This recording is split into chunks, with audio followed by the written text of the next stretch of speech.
Hi everyone, it's me Joe, and today I'm bringing you the long-awaited second video in my gender series. Now this one has been one I've been really excited to do because the feedback, let me just put this down.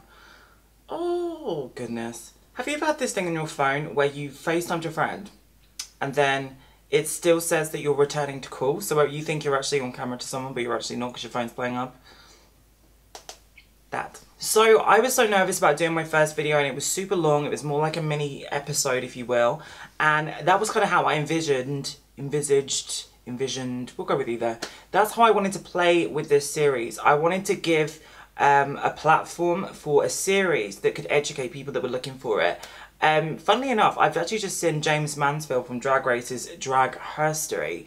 And I think what a brilliant series if you have an interest in drag politics and gay politics, because he's gone through a lot of information that I'm sure you guys don't know about, which was very interesting to watch. I actually binge watched the whole thing the other day when I was actually finished work. So I want to do a series on YouTube that's going to offer education to people because there's so much misinformation out there online.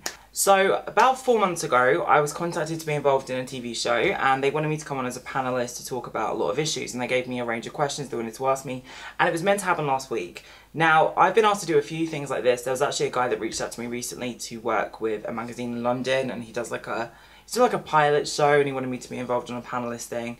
And I've turned it down, and I've turned down quite a few of these jobs because I don't think there's any point having conversations about the stuff he was going to ask me about, which consisted of gender politics and what you think about sex work with transgender people and all these terms like Ziza here and all these like newfangled labels and things, like basically what everyone's talking about on BuzzFeed in the LGBTQ section. And I just don't think there's any point having these conversations. I think they're the most divisive, stifling and ultimately unrewarding conversations to have right now. I think we're actually at a pinnacle in time where we could have started to speak about the real biology behind what transgender is. No one's actually used their platform and gone off and spoken about it. And the problem that I've seen, that I've spoken about frequently on Twitter and frequently in podcasts in the past, is the American media likes to divert your attention from one thing to the other, or they like to put a little seed in your brain to make the generic public, and I'm not talking about the people that live in our bubble on YouTube, I'm not talking about liberal people, I'm not talking about people that have the same viewpoints as me, because unfortunately on the internet now, because of your cash, whatever you search for, whatever your interests are, you're permanently encapsulated in a bubble of people that agree with you, and you don't experience or visualize that there are people out there that have no experience ever meeting a transgender person, that never would even think about these discussions we're having, and they're the people that have just voted for Trump to be the president of America. Do you know what I'm saying? And it's quite a shock to, I think, a lot of us, because we're tricked into this sense that everyone thinks the same way as us, and they don't. I think a lot of the discussions that we're having at the moment, especially about equality rights and what's going on in the world, they seem to be almost like a setup for you to have a debate without a conclusion, and people have two varying points of view, but there's no solution to either of them. And the problem I find is, we are having these in-house conversations with the rest of the world, and the rest of the world don't even have the core information, so they don't know what the fuck we're talking about. And you see this all the time when you have these two groups on Twitter. You have the extreme right and you have the liberal people, and they literally having two discussions, and I don't even think either of them have any empathy or emotional ownership of what the other is talking about. So there's no point having a discussion like this. Like, I don't want to be on a panel show to have a discussion if the people I'm talking to don't even know the basics. So that's why I think it's so important that when a lot of these trans activists that are in the public eye went out there, they should have started speaking about the biology of why transgender happens. And I've been practicing these interview questions and stuff for all this stuff because I was almost going to do it. I was practicing to make sure I get all the details right. But I've just decided this is my platform. No one can misconstrue or edit me in a way that I wouldn't approve of, so I'm going to just do it here. So in my research as a biochemist and looking into the whole kind of like makeup of what transgender is, we are assessed as transgender based on a 2-year file that evaluates your behaviour. So in the UK it takes 2 years of assessment. You have to have a letter from your employment, you have to live authentically in the gender you are, and you have to have a gender specialist doctor and your regular doctor, and they basically assess you, and this happens 4 times a month. A gender council will look at about, I think it's about 13 every month. No, excuse me, it's 12 every month. And they will then go through this file and say, well, this looks like an authentic transgender person based on their behaviour. Tick, we're going to allow them to legally change their birth certificate. Now, as much as I think this is a useful tool in the whole debate, this is such an antiquated approach to actually affirming what transgender is, because with transgender people, and a lot of trans people don't even know this, there's actually something that goes on as an embryo. And I've spoken about the biology before, but hopefully I'll break it down as simply as I can. When we're embryos, the sperm and the egg come together, and then 16 days into that, so just 2 weeks after that, our brainstem starts to develop. So in the brainstem, we have things like the hypothalamus. So that hypothalamus, that little gland in your head, is also full of things like the sexually dimorphic nucleus. Now this, again, is something that's never spoken about. This is something that's different shapes, whether you're attracted to male pheromones or female pheromones. And this has been proven countless times in the vivisection of animals. And they've even done experiments with ferrets, actually, where they were able to change the shape of the sexually dimorphic nucleus, and the sexuality of the ferret changed. It's something that connects with your olfactory nerves in your nose, so it's what you pick up on. It's your animal attraction. So that's why people are born attracted to this and not that, and etc, etc. Other parts that start to develop are things like the amygdala. Now the amygdala are actually different activities in men and women. Amygdala actually have more of an emotional response in women to cater for the need to bring children into the world through their wombs. So you see a significant difference in male and female brain patterns, especially in these two particular parts of the brain. So this all begins to develop 16 days into conception has happened, the embryo's beginning. So your brain is going to start to grow, and it's going to start to grow in a pattern of behaviour that's similar to one specific gender, whether that be male, whether that be female. Let's just say the baby's brain is actually developing into a little boy. It's a little boy. So then we have another 4 weeks before we even develop genitals. So the genitals start out basically asexual, and then they start to develop into either ovaries or testes, and this happens 6 weeks in. So you've had 4 weeks of this kind of development of the brainstem that's right in your brain into either male or female, and then voila, the genitals start to develop. Now, for the actual male genitals to form, the mother's body has to produce something called dihydrotestosterone. Now, this is the actual one you may even know what this is, because it makes men go bald, and it's converted from testosterone. And it's a stress hormone and things like that. People know about it for different things. You can take lysine, which is something that's in fish, dairy and meat, and they actually prescribe that to people that are suffering from hair loss because it inhibits dihydrotestosterone. So you need dihydrotestosterone to form testes. So if the mother shuts down the production of dihydrotestosterone, or it's inhibited, the actual baby won't develop into being a boy. The basic pattern will develop back into being a girl. So those gonads won't even be able to form. They'll actually go back to being ovaries. So you're going to actually have a baby that had a brain that was meant to be boy, and then the failure of the genitals happened, and it reverted back to the original pattern, which is XX female. So you're going to have a baby that's basically at a disadvantage. You're going to have a baby with a brain that was expecting one pattern of hormones to happen, but it's actually going through the progesterone cycle. Now, what happens when you actually mix up hormones like that is exactly what happens through menopause. It's where you have an expectation of being on this progesterone cycle and it stops.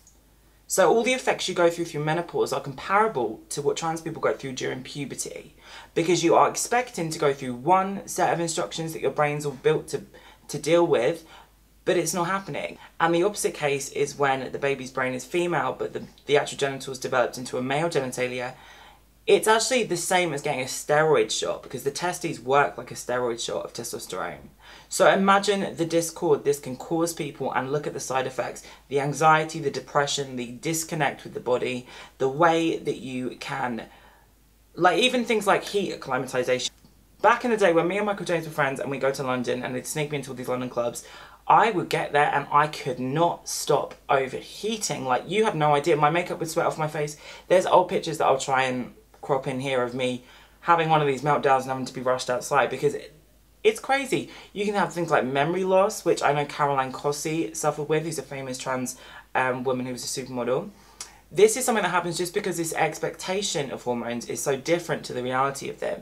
So it really is a medical disadvantage, and treating someone with hormones and balancing their hormones out so their brain expects the correct process is actually a medical necessity. It isn't something that people just imagine and they feel like, today I'm going to be this, today I'm going to be that. It's actually a physical thing that happens within the body. It's a disconnect between the brain's expectation and the body's production. So building on that, there's also another syndrome that can happen, which is called androgen insensitivity syndrome. Now, androgen insensitivity syndrome basically means when your body doesn't react to hormones. So the embryo can actually have this quite commonly with trans people, and that's why the development happens as well. There's also things that come into play like chromosomes. You can have additional chromosomes. You can have mosaic Klinefelter syndrome, which is when you form 2 extra chromosomes plus. And you don't have really that many side effects. It's not the same as having traditional Klinefelter or Turner syndrome, which is when you have one imbalance. It actually allows you to live quite a viable life without any of the extreme side effects. You do have these hormone imbalances and you do have these differences in growth, but you don't have these significant side effects. So this is just part of life. It's always been there because we can see it in every form of culture on the planet. So unfortunately, they needed to say this when they were coming out on TV and explaining to people who'd never encountered a trans person what a trans person actually is. Because there's this ideology that it just is this brain thing. Like, I remember when I was telling off that Black Pigeons video, and they were saying, oh, it's comparable to someone that thinks they're a cat or an adult baby, or someone that wants to put drain cleaner in their eye. There's no comparison. If someone physically is growing in the way they're not expecting, like for example, I developed breast tissue. I didn't want breast tissue. Do you know what I mean? I would have liked to be a fabulous Ken doll looking boy. I didn't get that opportunity. I went through all those horrible side effects, and most trans people do. Look at Dominique Jackson, who was just on Strut. She actually came out and she did a few interviews when she was promoting her book, and she actually described the same thing. Most trans women are able to get breast implants like that. It's because they already have breast tissue and pockets for the breast implants to be. That happened naturally. That wasn't a choice of hormones. That was something that happened naturally. So it just is something that we need to start educating ourselves on before we get into these in-house discussions that really don't have much significance to our equal rights. We need to start assessing what we are and explaining that, because when we go through these counselling sessions and these evaluations and we're submitted to this board of counsellors, they're like, can you imagine, it's 12 people get assessed 4 times a month. That's why it takes so long. It's not like this is too slow of a process for a lot of people. And unfortunately, until you get your correct gender on your birth certificate, there's a lot of fucked up rules that are in play, especially if you're in relationships. If on paper it says you're in a gay relationship, you don't have the same rights as if you're in a straight relationship, and so on and so on and so on. So it needs to be assessed based on an MRI scan, in my opinion. You need to be able to see some brain activity that shows this, which they can prove. It's very simple to do so, and there was a documentary really recently on TV that they included my friend Steph in, and there was a woman that was a neuroscientist that said there's no difference in male and female brains. Well, that's ridiculous, and I'll do another video on this, but there's a study with men and a built-in testosterone dopamine reaction, which doesn't happen in women at all, and it's part of the reason why men have more of a fight or flight mentality and women have more of an empathic ability. This is something they recently just did in indigenous cultures. They were studying an indigenous culture in Peru. I'll add this in a different video on a side note. But we need to start being assessed on our brains. We need to have a hormone test prior to even starting on hormones. So before a doctor, you need to be tested. And I would say you need to actually assess what you've gone through as a person and the side effects of this, because there's so much that plays into this that you should be told about. Your parents should be given a heads up. They actually do a chromosomal test in the first trimester for Down syndrome. So if you do have a baby with a different chromosomal set, they won't tell you if you have a mucked up chromosome system that could relate into this. So to me, this is how I would, if I was ruler of the world, I would have changed that immediately to allow that there is some physical scientific evidence to support what we're saying. So recently in the media, we've just seen, alongside the actual Caitlyn Jenner story, we've also seen the Rachel Dolezal story. Now the Rachel Dolezal story is a woman who is white that pretended to be black to get a benefit when she was in school, and she continued along this whole delusion so she would make some benefits. And I think the only way she said she made any income is doing Afro Caribbean hair. So I think that's pretty much what she said in that Vice interview recently. So she's an opportunistic liar and she's exploited scenarios to benefit her. Now, I would sway in the morning. If you know me as a person, you know I'm not into all this kind of shebang on YouTube. I've got a lot of different tastes to what you guys probably would expect. And it used to frustrate me so much because I would see interviews, and I'll do a little clip here. I hope I'm allowed to do this. Well, everyone else needs to be able to use other people's videos.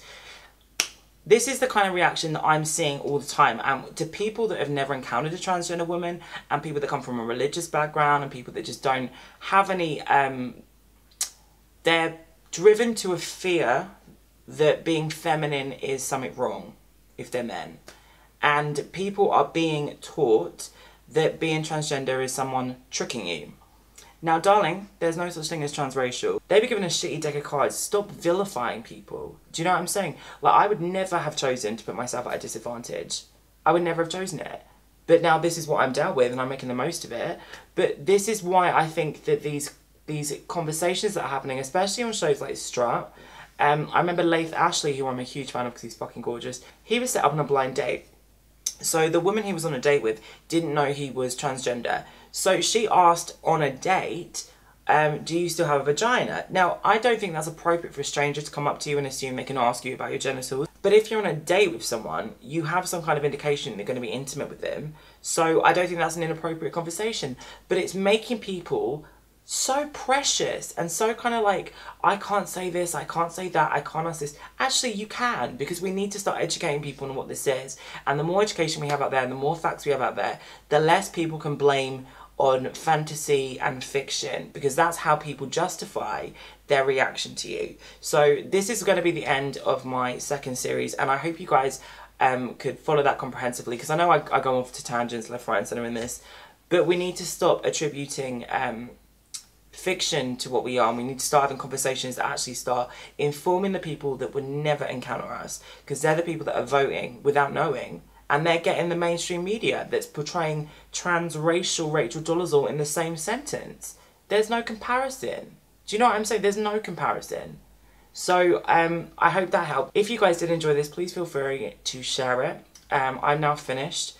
If you like my Linda Evangelista look tonight, gone back to my old influences, let me know in the comments below, and I hope that did help and educate. Alright guys, thank you so much, and I'll see you all in my next video.